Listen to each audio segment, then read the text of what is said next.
Thank you, Great Mystery, for this moment right here, and for guiding this reading and blessing it and those who watch.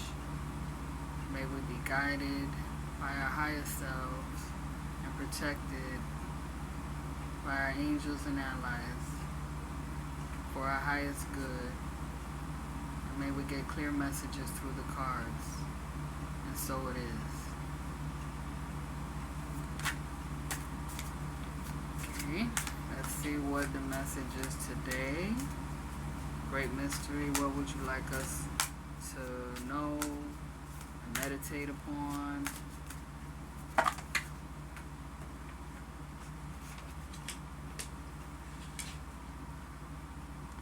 The Three of Wands, batons, so collaborating with spirit.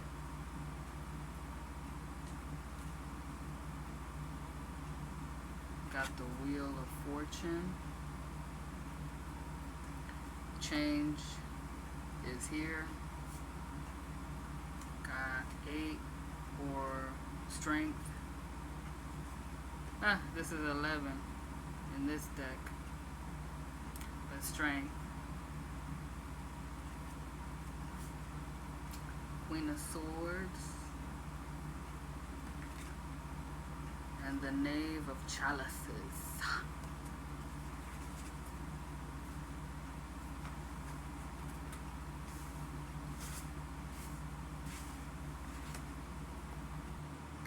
So I feel like we are getting much stronger at adapting to life, rolling along with the changes.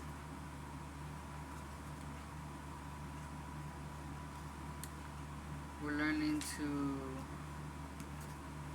create our own fortune by working with spirit, by channeling the inspiration and the motivation of Source and our guides who want our highest good. Also by not denying where we come from or our ups and downs, right? It's a wheel, we go around it, but the important thing is to remain in the center of it.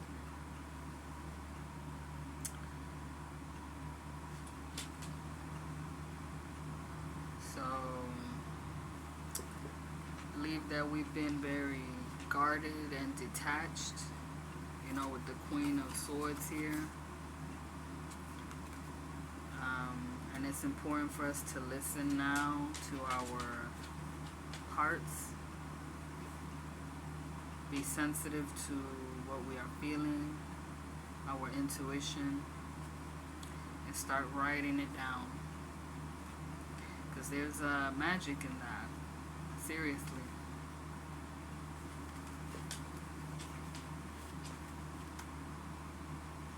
A lot of us have that strong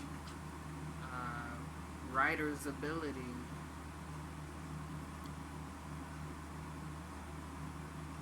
And it's something that, if we want, it can last for generations.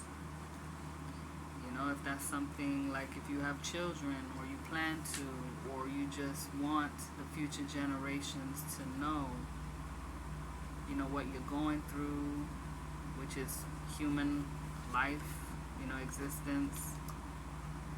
And, they're your spirit family.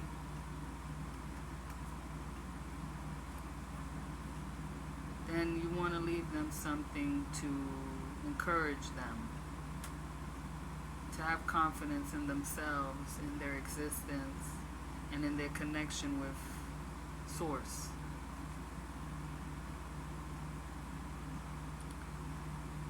So, it don't have to be perfect. Whatever you write or draw or paint, whatever you're creating. Allow innocence. Allow your innocence to come out. in your expression, and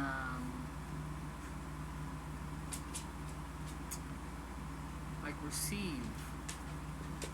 There's a lot of times that there are things out there in media that they offer to us that is very innocent.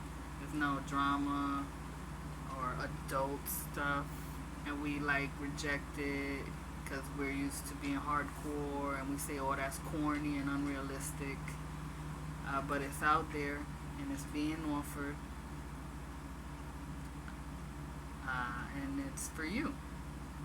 It's for us to reconnect.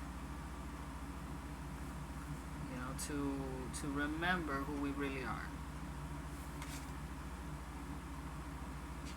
So there's layers, right, in our identity.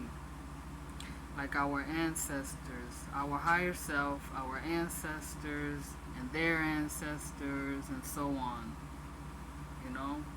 The animal spirits and their animal spirit guides, and on it goes.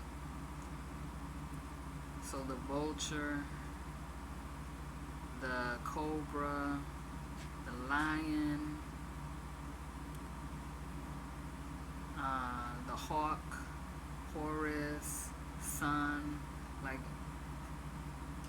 the sunrise is important. You may want to start writing, in the morning time or before the sun sets.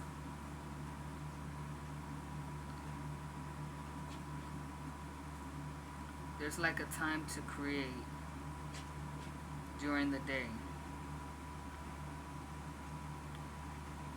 It could even be in the afternoons.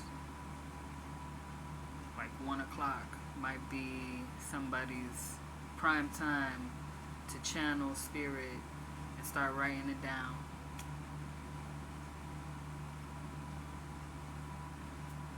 And soften your words. Put yourself in somebody else's shoes before you speak, right? Take pause.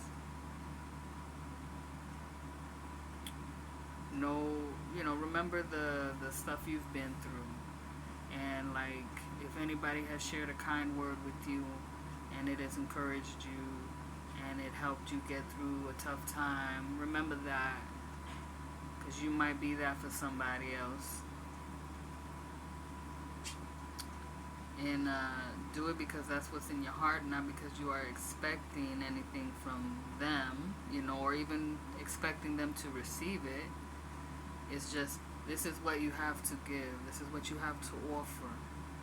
And then, God is the one who gives you your reward, right? The whole farmer planting the seed and getting the fruit that comes from that particular seed.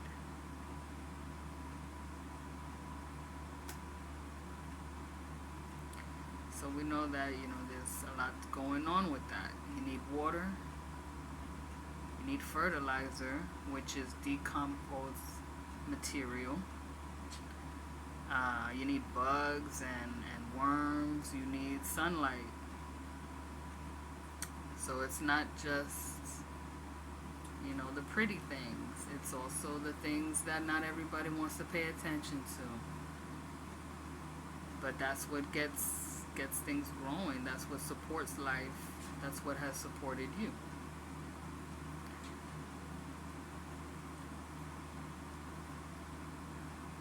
So take time to maybe write it down in remembrance if it's something you really want to relate to another.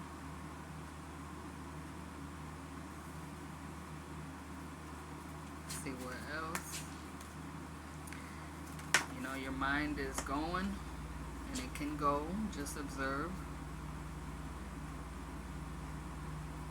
If there's a recurring thought that keeps coming to you, Start giving it a little more attention. Write it out. Feel it out. And then do something with it.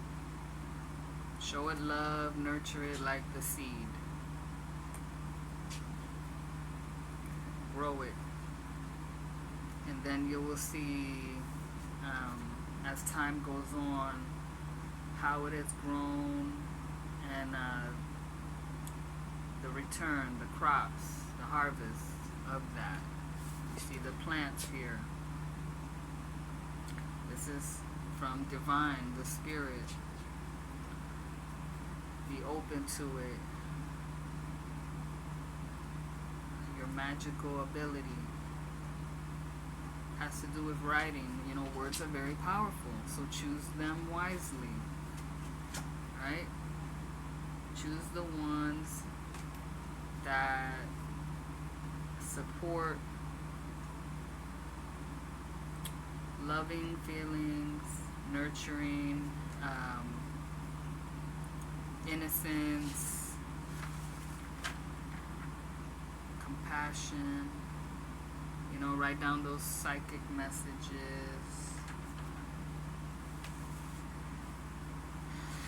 It's,